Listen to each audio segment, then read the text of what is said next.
राजनाथ के बेटे इसलिए वो विधायक हैं। हाँ, उनके अच्छा, राजनाथ के बेटे हैं इसलिए वो विधायक नहीं, वो विधायक बनने के लायक है ही नहीं। किसी के पास इनका नंबर नहीं है, रीचेबल नहीं है। सिंह तो कह रहे हैं 2-2 बजे तक भी हम मेहनत कर रहे हैं, विकास कर रहे हैं, सेवा मेहनत करते हैं, वो 2 बजे उठ के ट्वीट कर देंगे तो वो मेहनत होगी। फिर आप बहुत पड़ेगा, इसको थोड़ी बहुत सीट आएंगी इसकी। अच्छा, थोड़ी बहुत सीटें आएंगी। हाँ, सरकार बनेगी अखिलेश की। अच्छा, सरकार अखिलेश की? हाँ, अखिलेश बनेगी। अब बैंक कर्मी जो हैं वो पाकिस्तानी और अफगानिस्तानी हो गए हैं। क्यों? क्योंकि वो अपने हक की बात कर रहे हैं। राशन फ्री में दे रही है सरकार, राशन भी दे रही है, 2 किलो तेल भी दे रही है। मतलब इनका एजेंडा देखिए, प्रधानमंत्री एक ट्वीट कर रहे हैं, इनके मंत्री से लेके 2 रुपए वाले ट्रोल भी उसको रीट्वीट करके कोट ट्वीट करते हैं। यही विकास है।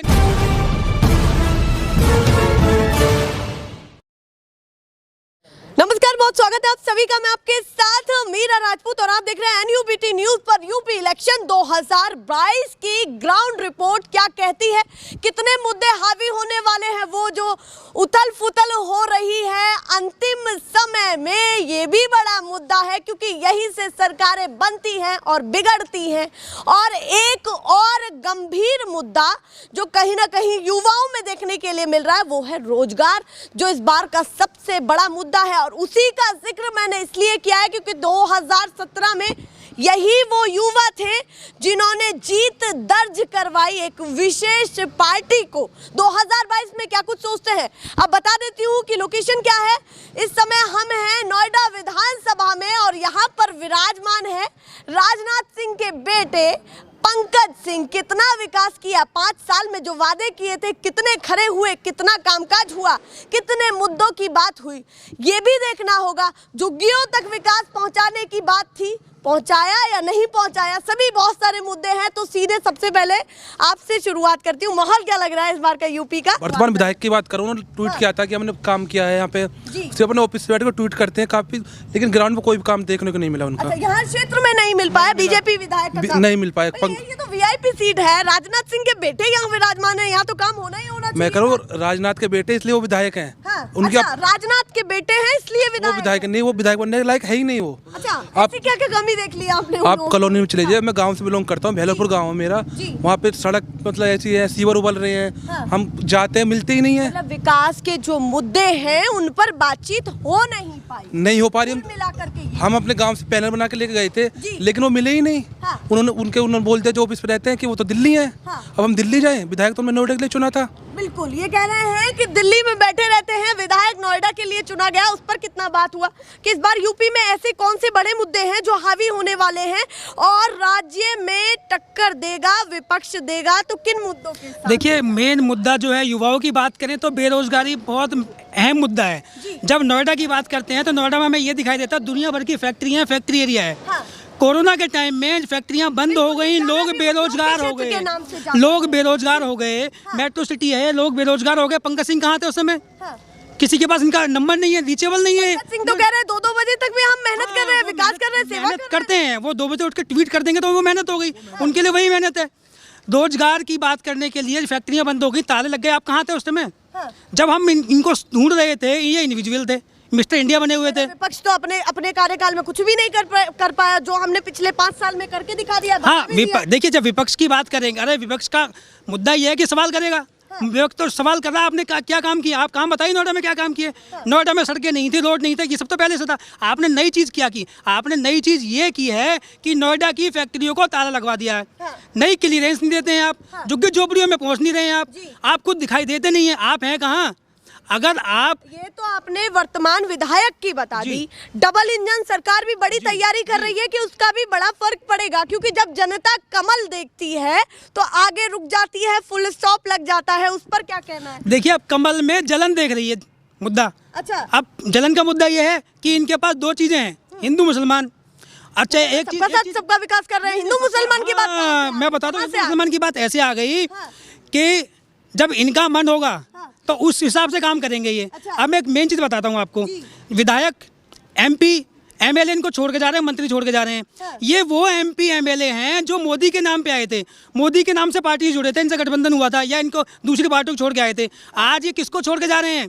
आज ये नरेंद्र मोदी को छोड़ के जा रहे हैं। अच्छा, अंदर की बात बताता हूँ, आपको शायद पता ना हो। बताइए। अंदर की बात ये है कि जो यूपी में ये खेल हो रहा है ना, खदेड़ा हो रहा है, जो ये खदेड़ा नहीं हो रहा है, उनको टिकट नहीं दिया गया इसलिए जा रहे हैं। केंद्र के लोग करवा रहे हैं कि वो अपने इस मुख्यमंत्री को कमजोर कर रहे हैं। अब भाई उन्हें ये लग रहा है कि इनको आगे बढ़ाएंगे, हो सकता है ये प्रधानमंत्री पद की दावेदारी करें तो इनको पहले ही खत्म कर दो। तो ये सारा खेल वहाँ से खेला जा रहा है कि इनको हटा दो भाई, इनको हटा दो। वो कह रहे हैं हमें कोई फर्क नहीं पड़ेगा, कोई जाए कोई आए, हम तो मजबूत थे, हैं और रहेंगे। ये मजबूत थे और हैं और रहेंगे, तोड़ने में जोड़ने में मजबूत थे। आप कोई भी एक सरकार देख लो, उन्होंने जोड़ा तोड़ा है और क्या किया है। एक ये भी चल रहा है कि भैया देखिए जो राम को लाए हैं हम उनको लाएंगे, ये भी बड़ा चर्चित विषय बन चुका है। उस पर क्या भगवान राम जो है हमारी श्रद्धा का विषय है। तो भगवान चलिए, तो भगवान राम को ये लेके नहीं आए हैं, भगवान राम इनको लेके आए हैं। भगवान राम नहीं होते, देखिए इसके ऊपर भी आएंगे। भगवान राम ना होते तो बीजेपी की राजनीति नहीं होती। सारी राजनीति का जो केंद्र है इनका राम मंदिर है। अब ये देखिए, ये एक सांड जा रहा है यहाँ से, ये कहते हैं गाय हमारी माता है। ठीक है, जब नॉर्थ की बात करेंगे तो गाय की पूजा करेंगे, नॉर्थ ईस्ट की बात करेंगे, साउथ की बात करेंगे तो ही बीफ की बात करेंगे, खाओ खाने दो। तो यही तो रोटियां जैसी सीख रही हैं वैसे सेकनी पड़ रही हैं। अपने हिसाब से मैनिपुलेट कर रहे हैं चीजों को, अपने हिसाब से कर रहे हैं। विपक्ष भी इस बार बड़ी तैयारी कर रहा है, दिमाग को डाइवर्ट कर देता है, अच्छे खासे दिमाग को डाइवर्ट कर देता है कि ये भी बुरा ये भी बुरा, कुछ तो अच्छा हुआ होगा जो वो गिनवा रहे हैं। बताइए। हाँ, गिनवाने में इनके काम अच्छे हुए हैं। ये एक ट्वीट कर देते हैं, उसके बाद इनके मतलब इनका एजेंडा देखिए। प्रधानमंत्री एक ट्वीट कर रहे हैं, इनके मंत्री से लेके 2 रुपए वाले ट्रोल भी उसको रीट्वीट करके कोट ट्वीट करते हैं। यही विकास है इनका। मतलब ये तो विपक्षी बोली हो गई ना कि कामकाज ना गिनाएंगे, बिल्कुल भी अच्छे कामकाज भी तो। हाँ बिल्कुल, अच्छे काम इनके ये हैं, जोड़ तोड़ का काम करना, लोगों को परेशान करना। छात्रों से लेके किसानों तक इन्होंने डंडा बजाया है।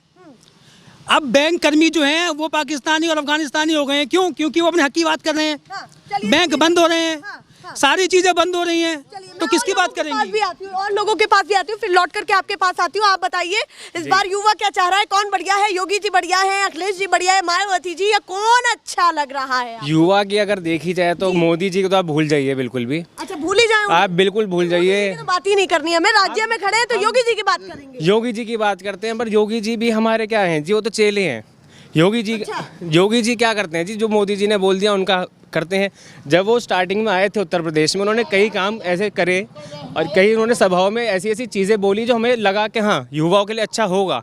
बट क्या ऐसे बयान लगे जो लुभावने थे, आपको अच्छे लगे? लुभावने उनके हमें ये लगे कि हमारे युवाओं को, उन्होंने बोला कि एम्स लेके आएंगे वो यूपी में, गोरखपुर के लिए बोला उन्होंने, नोएडा के लिए बोला। अगर नोएडा की बात करें तो एम्स के नाम पे अगर हम देखें तो हमारी मायावती जी ने सरकारी टाइम पे जो अपनी सरकार थी उनकी, उन्होंने गवर्नमेंट हॉस्पिटल बनाया जो उन्होंने मेंटेन करके चलाया। बट योगी जी के आते ही कि जो एम्स आने वाला था ना वो एम्स रहा, और जो मायावती जो करके गई थी वो उस सरकारी अस्पताल की हालत ऐसी है कि बिल्कुल भी मेंटेन नहीं है। कहीं ना कहीं मायावती जी के कार्यकाल का काम आपको बेहतर लगा है? कह सकते हैं हम कि उनका काम बेहतर था। हाँ। योगी जी से तो बहुत बेहतर था उनका। योगी जी से तो बेहतर था। अब ये बताइए, योगी जी भी तो कह रहे हैं 4.5 लाख नौकरियां दे दी, पैंडेमिक बीच में आ गया, वो भी झेलना पड़ रहा है, सारी व्यवस्था तो बनानी पड़ेगी ना। योगी जी ने तो कह दिया 4.5 दी है, 4.5 लाख दी है। मैं कहता हूँ 4.5 भी गिनवा दे तो बहुत बड़ी बात होगी। गिनवाया है उन्होंने कि किस किस क्षेत्र में? हम इस क्षेत्र में गौतम बुद्ध नगर अगर डिस्ट्रिक्ट की बात करें जी, और उसमें आप नोएडा में अगर आते हैं तो मेरे साथ के ही, मैं अभी 28 वर्षीय हूँ, मेरे साथ के, मैं MIT यूनिवर्सिटी से पढ़ा हूँ, मेरे साथ के अभी भी कम से कम 300 में से 50 जने या 60 जने ऐसे होंगे जिन्होंने अपनी नौकरी खोई है और जो इस टाइम बेरोजगार घूम रहे हैं। वो जिनकी सैलरी पहले 25,000 30,000 रुपए सैलरी हुआ करती थी। सक्षम नहीं है तो मिल कैसे जाएगा ये बताइए? हर व्यक्ति सक्षम होगा तो अगर वो सक्षम थे, उनकी 25-30,000 की सैलरी में लगी, बट उसके बाद अगर जहाँ पर उन्हें एक रेज मिलना चाहिए या फिर कुछ मिलना चाहिए, उसमें आके पेंडेमिक हुआ, चलो कोई बात नहीं, गवर्नमेंट की कुछ होनी चाहिए थी कि अगर आप 30,000 किसी को दे रहे हैं तो कोई बात नहीं, आपको 25 दे देंगे, 20 दे देंगे। बट वो उस टाइम वो बेरोजगार, इस टाइम वो 5,000 7,000 10,000 की नौकरी करने के लिए भी तैयार हैं। और जो सक्षम नहीं है, अगर आप किसी ऐसी कंडीशन आ गई है कि 5-10 हज़ार की नौकरी को भी वो बोनस समझ रहे हैं, कहाँ रोजगार की हालत है वो देखी जाएगी। कुछ और भी लोग हैं जो जा आ रहे हैं, आप बताइए, आप इस बार किसको समझ में आ रहा है कि योगी जी को? योगी जी क्यों आ रहे हैं समझ में? क्या बड़ी चीजें हैं जिनको लेकर के आप योगी जी को पसंद? सुरक्षा के हिसाब को देखते हुए कानून व्यवस्था इनके, सुरक्षा और कानून व्यवस्था। रात को कहीं जाओ, दिन में कहीं जाओ, कोई लूटपाट मारधाड़ खत्म है। गुंडागर्दी पर काम हो रहा है, सुरक्षा को लेकर के हाँ, बेहतर काम हो रहा बेहतर है। काम हो रहा और क्या क्या बढ़िया चीजें लगी है? बस राशन फ्री में दे रही है सरकार, राशन भी दे रही है, 2 किलो तेल भी दे रही है, चना भी दे रही है। सब कुछ मिल रहा है, सब कुछ मिल रहा है। तो दिक्कत है कि हम समर्थक हैं, पर उन्होंने अपनी बताई है कि भैया अच्छा लगा है तो गिनवाएंगे। बिल्कुल ठीक कहा, सरकारी काम कर रही है। अब जो गुंडे हैं वो सरकार में आ गए हैं। हाथरस वाला कांड क्या था? वो गुंडागर्दी नहीं थी। उन्नाव वाला क्या था? वो गुंडागर्दी नहीं थी। तो एक एक पर कार्रवाई होगी ना, हो भी रही है ना। हाँ। दलितों के घर अभी खाना खा रहे हैं। उन्नाव का मामला जो था, उसके बाद ये हाथरस का मामला था, किसी दलित के यहाँ पहुंचे? आगरा में अरुण वाल्मीकि की मौत हुई है, पहुंचे वहाँ पे? नहीं पहुंचे। आज खाना खाने पहुंच गए मजबूरी में। तभी किशन जी बैठे थे मुंह लटका के वहाँ पे। भाई जब मजबूरी में आप खाना खाने बैठे तो मत खाओ ना दलित के यहाँ खाना। क्यों खाना खाने बैठे हो? भैया कहाँ गए? अच्छा वो चले गए, अच्छा वो चले गए। आप बताइए आप क्या कहना चाहते हो? वो तो चले गए, पर उन्होंने योगी जी की सरकार बना दी, वो कह रहे हैं हम तो पूरा समर्थन देते हैं। आप क्या कहना चाहते हैं? नहीं, मैं समर्थन देता हूँ। अच्छा आप नहीं देते? हाँ, नहीं। क्यों नहीं देते? ये सबसे निकम्मी सरकार है, सबसे बेकार सरकार है। लगी है ऐसी सरकार? यो किसाना खा गई, लूट के खा गई, और क्या कहा होगा सरकार में? हाँ, तो कानून भी वापस ले लिया। नहीं, कानून का कानून वापस ले आओ किसान को।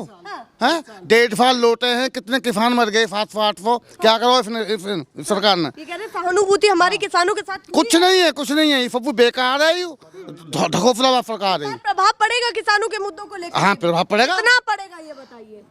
प्रभाव बहुत पड़ेगा, इसकी थोड़ी बहुत सीट आएंगी इसकी। अच्छा, हाँ, थोड़ी बहुत सीटें हाँ, आएंगी। हाँ, ये कैसे हाँ। सरकार बनेगी अखिलेश की। अच्छा हाँ। सरकार अखिलेश की? हाँ, अखिलेश क्यों बनेगी। लग रहा है कि अखिलेश की सरकार वो- बनेगी? कुछ तो बताइए। कौन? ये चोर है ना। बदलाव होगा, लेकिन नोएडा में बदलाव भी होगा। अच्छा इस बार पंखुड़ी पाठक जी मतलब हम चाह रहे हैं कि वो आए, हमारे बीच के विधायक हैं, वो रहने वाले बीच का विधायक बने हमारा। अच्छा आप पंकज सिंह को ना चाह करके पंखुड़ी पाठक को चाह रहे हैं? मैं कह रहा हूँ कि हमारे बीच का हमारी समस्या को जानती हैं। उन्होंने कोरोना में बहुत अच्छा काम किया है, सैनिटाइजर करवाए, कॉलोनी करवाए, टैंकर भेजे, खाना बांटा है उन्होंने। तो पंकज सिंह को क्या कहना चाहते हैं कैमरे पर, ये बताइए। मैं पंकज सिंह को ये ऐसी शिकायतें रह गई उनसे जो कहना चाहते थे कि देखेंगे वो भी, तो सही बताइएगा। बदनसीबी है विधायक में, नोएडा की बहुत बड़ी बदनसीबी है। अच्छा हाँ, नोएडा में विधायक मिलो, इतना बुरा विधायक नहीं मिलो कभी भी। सतबीर गुजर बढ़िया, सुखन बढ़िया विधायक रहे को, ये सब गलत विधायक है। वो तो कह रहे काम तो हमने किया है, देखना तो आपको पड़ेगा। नहीं, नहीं, राजा के बेटे हैं, इन्हें क्या जरूरत है कॉलोनी में जाने की? क्या जरूरत है? इन्हें क्या काम करने की जरूरत है? उन्हें पता है टिकट कहीं ना कहीं से मिल जाएगा। मेरे पिताजी केंद्र में बैठे हैं। अच्छा वो कह रहे हैं अपने दम पर मिला है हमें तो। कतई नहीं, अपने दम पे कभी नहीं मिलेगा, अपने दम पे कभी नहीं मिलेगा उनको। अपने दम पे नहीं है। अरे उसका बाप राजा है, कुछ भी कर देगा। अच्छा 2022 में फिर कर देंगे, वो तो कहेंगे हम हाँ, हाँ, बेईमान है, चोरी करेंगे पक्की, बेईमान है। अच्छा। जब वहाँ ना जीते तो चोरी, हाँ, और का जीते तो नहीं, नहीं, नहीं, ऐसा नहीं है। मैं कह रहा हूँ कि हाँ। अब की बार बदलाव होगा नोएडा में। और उम्मीद से मतलब उम्मीद है बहुत लोगों को, ये सब लोग खड़े हैं, अब इनसे पूछ सकते हैं पर्सनली। पंकज सिंह अब की बार चाहते हैं पूरा बदलाव चाहते क्षेत्र में, चाहते हैं, हैं पूरा बदलाव चाहते हैं इस क्षेत्र में। चलिए नोएडा विधानसभा क्षेत्र में ये सभी चाहते हैं बदलाव। एक भैया पीछे से आ रहे हैं, आप भी बता दीजिए आप क्या कहना चाहते हैं? इस बार किसको देख रहे हैं और सरकार किसकी बनवा रहे हैं? मैं तो ये कह रहा हूँ कि सरकार जो बनेगी वो कांग्रेस की बनेगी, क्योंकि हमारी जो नेता हैं प्रियंका गांधी, वो महिलाओं को आगे बढ़ना चाहती, देखना चाहती हैं। उन्होंने नारा दिया है लड़की हूँ लड़ सकती हूँ, जिसे देखते हुए महिलाओं में बहुत उत्साह है और महिला आगे आने की इच्छा है। महिलाओं का वोट बैंक इस बार बढ़ेगा। कांग्रेस के साथ है? कांग्रेस के साथ कितना है ये बताइए। ये कांग्रेस के, मैं तो कह रहा हूँ जी, पूरा महिलाएं जो है पूरा समर्थन है, पूरा। लगता है कि सीटें निकाल पाएंगी इस बार प्रियंका गांधी? पूरी प्रियंका गांधी जी सीटें निकाल पाए, सरकार बन रही है हमारी। प्रभारी बना दिया आपने उन्हें? हम तो उनको मुख्यमंत्री बनना चाहते देखते हैं, और वो मुख्यमंत्री बन रही हैं। अच्छा उनकी टक्कर में कोई भी नहीं है, चाहे वो सपा हो। और राहुल गांधी जी को कहाँ देख रहे हैं? राहुल गांधी जी तो अपना राष्ट्रीय लेवल पे केंद्र को देखेंगे वो। अच्छा वो केंद्र को देखेंगे? हाँ जी, हाँ अच्छा जी। मतलब मुझे लगता है प्रधानमंत्री की तैयारी उनकी अब कर रहे ये हैं। तो जैसे भी पार्टी की जो भी देखेगी वो, मैं जानना चाह रही हूँ मन में क्या चल रहा है। ये तो हमारे बड़े नेता हैं, बड़े लोग हैं, वो डिसाइड करेंगे। हम तो एक छोटे से आम आदमी हैं, चलिए। ये डिसाइड नहीं कर पाएंगे। क्या माहौल चल रहा है नोएडा में? नोएडा में इतने लोगों का भी समय देना बहुत जरूरी हो जाता है, क्योंकि यहाँ कोई अपने घर से भी निकलना मुनासिब नहीं समझता है। सभी अपने अपने काम में बिजी रहते हैं, पर इतने लोग निकले, बातचीत की, बहुत बड़ी बात है। क्या कुछ प्रभाव नोएडा सीट पर है? और नोएडा सीट इसलिए जाना बहुत ज़्यादा ज़रूरी है क्योंकि यहाँ पर नेता नगरी आने से भी कतराती है। उनका कहना है कि भैया सरकारें गिर जाती हैं नोएडा में आने से। तो माहौल गर्म है इस बार का यूपी इलेक्शन 2022 को लेकर के। पर फिलहाल के लिए नमस्कार।